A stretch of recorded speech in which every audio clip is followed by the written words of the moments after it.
Kemudian, lau ya'lamuna, jikalau mereka tahu, ma fi tahjir. Tahjir ni apa? Pergi awal.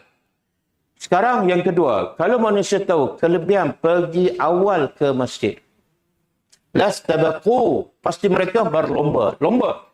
Berebut. Kenapa kelang kabut ni? Macam Musa tadi.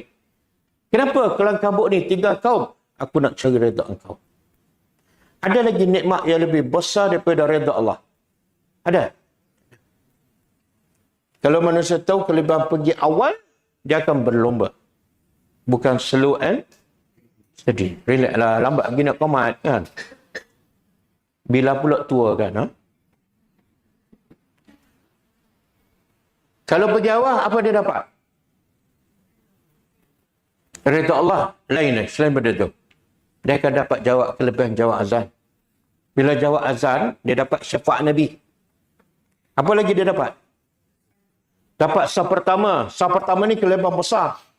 Apa lagi dia dapat? Dia dapat doa antara azan dan iqamah. Doa tak akan ditolak. Apa lagi dia dapat kalau berjawab? Dia dapat salat sunat qabliyah. Kalau Zuhur 4 rakaat kan? Yang Nabi kata siapa solat 12 rakaat setiap hari, dibina untuknya sebuah istana di surga. Ramai yang terlepas sebab Zuhur, sebelum Zuhur 4. Ramai yang terlepas sebab apa? Pergi lewat.